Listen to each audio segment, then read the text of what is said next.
진도 맞춰서 정석도 나가고 있는 거죠? 아닌 것 같기도 하고요. 아닌 것 같기도 하고. 그렇습니다. 확률.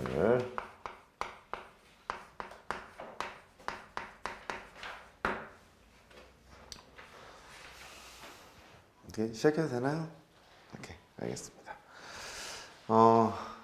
확률 뭐 있나요? 잘 구하면 된다. 열심히 잘 구하자. 이런 거죠. 자, 확률의 종류부터. 첫 번째, 수학적 확률.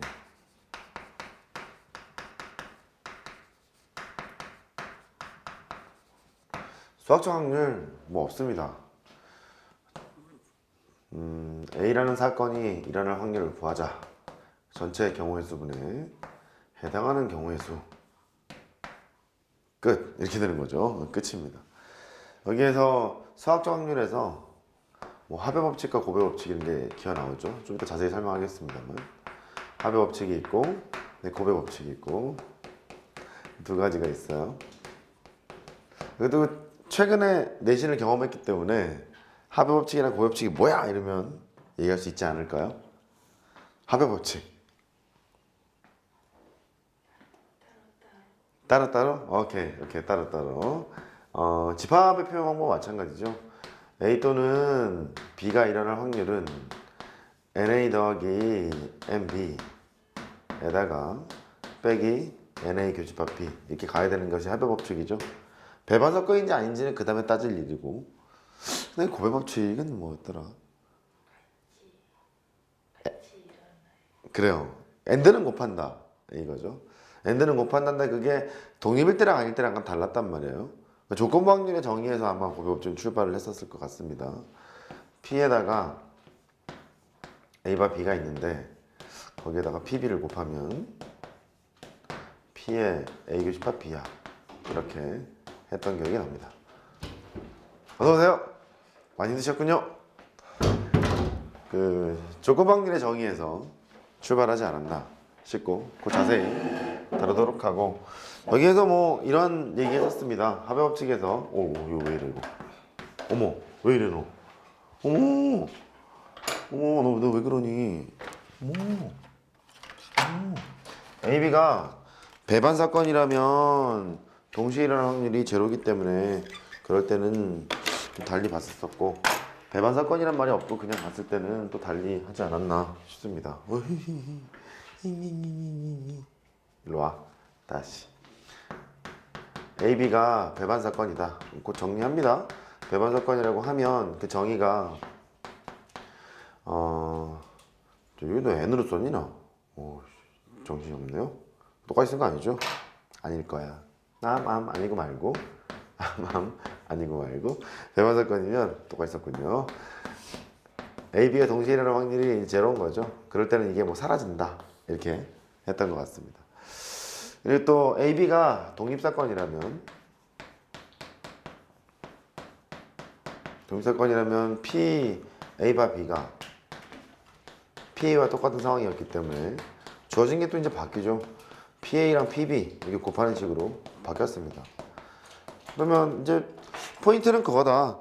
합의 법칙은 집합의 표현 방법처럼 A 또는 B가 일어날 확률은 PA 더하기 PB에다가 동시에 일어날 확률을 빼면 이제 되겠다. 근데 뭐 배반 같은 게 있으면 좀 조심하자 이런 게 있고, 고배 법칙은 조건부 확률의 정의에서 기어나와 있는 놈인데 AB의 독립이란 말이 있으면 PA 곱하기 PB로 바뀌다 보니까 그것도 좀 조심해보자.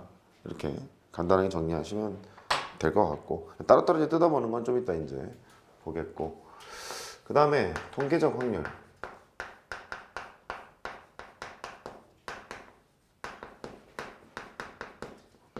뭐 오늘 비올 확률이 뭐 30%래요. 그럼 뭐 공기 중에 떠 있는 물 분자의 총 개수분에 뭐 이렇게 할 수가 없잖아요. 그러니까 그 동안에 뭐 몇 년 동안, 뭐 며칠 동안 그 비가 왔던 상황을 이제 생각을 해서 말 그대로 통계치를 구해보자는 거죠. 수학적 확률로 하기가 애매할 때. 그래서 얘는 극한의 개념이 좀 들어가는, 이렇게 확률을 계산하는데 통계치를 내는 거죠. 통계적 확률을 계산을 해서 시행 횟수가 좀 많아지면 많아질수록 수학적인 확률에 근사한다. 뭐 이런 뜻입니다.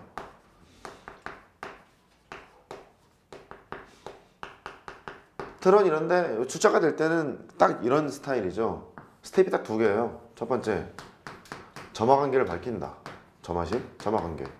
점화관계를 밝힌다. 극한값을 구한다. 딱 이겁니다. 근데 워낙에 그 수학 2에서 점화식 내용이 막 다운이 됐거든요.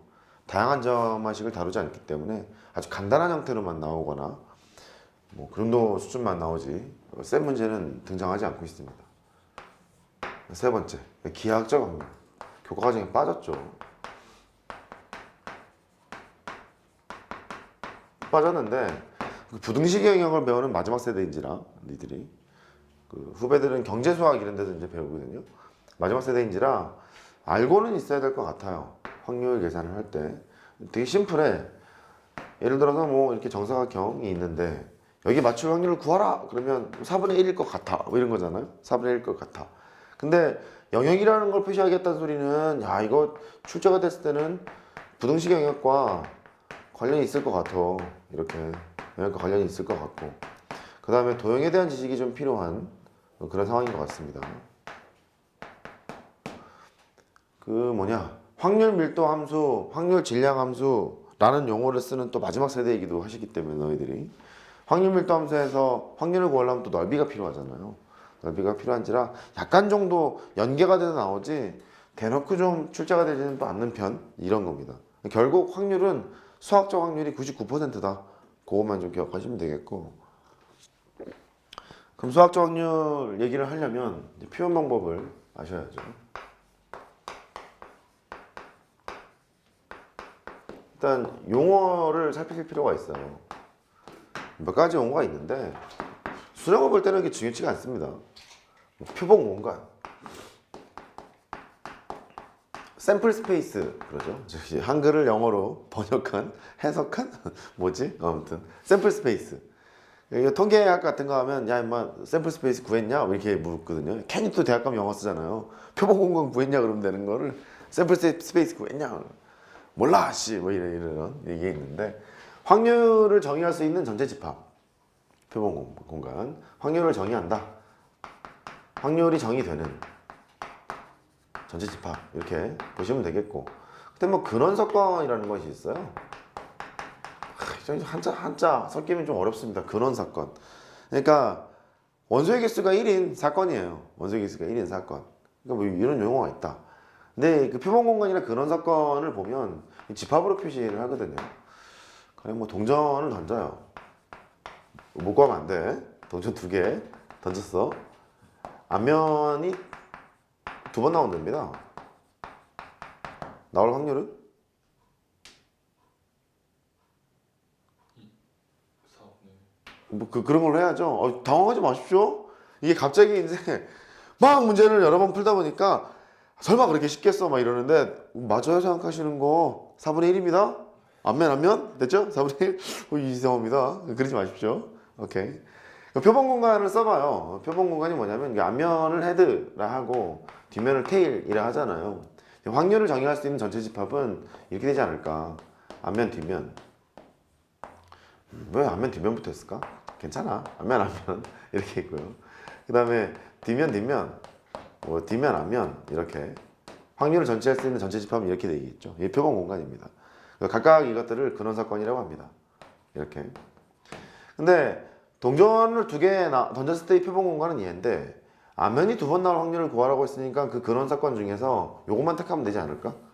이런 거잖아요. 그래서 그래 저는 4분의 1이야 라고 했던 거죠.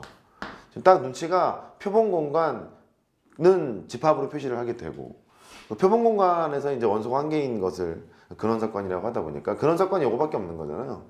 그죠? 다 집합의 표현 방법을 따지러 가는 거죠. 이 표현을 집합으로 하겠구나.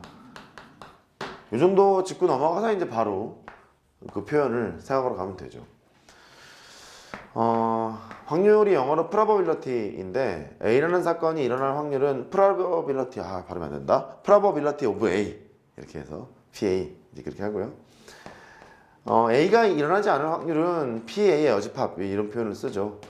반드시 일어날 확률은 1이니까 내가 남자일 확률 1이니까 의심하지 말고 1 빼기 PA 이제 이렇게 계산할 수 있다 이런 거고요.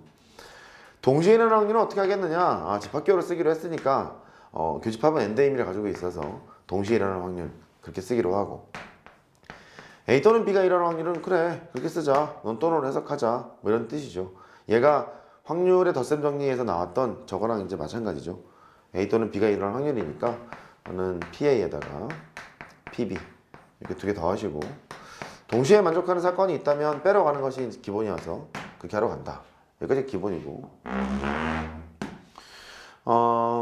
이런 거죠. 만약에 P에 A 빼기 B가 있다. 이상하거든. A라는 사건에서 B라는 사건을 뺀 확률 이상하잖아요. 이상하지만 그 드모로간의 법칙 같은 것을 이제 이용했던 우리 교집합과 합집합을 교집합과 여집합을 이용해서 표현했던 것을 보면 이렇게 쓰게 되면 납득이 이제 돼요. A라는 사건은 일어나면서 동시에 B라는 사건이 일어나지 않을 확률 뭐 이런 뜻이니까 어차피 집합 면에서도 그렇고 확률 입장에서도 집합의 표현을 쓰니까 이 두 개는 같은 의미로 본다. A라는 사건에서 B라는 사건을 뺀 그런 확률을 구하라. 그러면 A는 일어나면서 동시에 B는 일어나지 않는 이렇게 본다. 근데 항상 이게 증명 같은 걸 하거나 뭐 보여라 할 때는 정의가 되게 중요하기 때문에 너는 이렇게 볼 수도 있죠. A라는 사건에서 A, B가 동시에 일어나는 확률을 빼자. 결국 이렇게 해석하는 것이 타당하지 않냐. 이렇게 이제 가는 거죠. 그래서 그러면 우리 집합에서 썼던 표현을 다 이용하다 보니까 이 정도는 기억을 해서 쓰자. 뭐 이런 뜻이고요.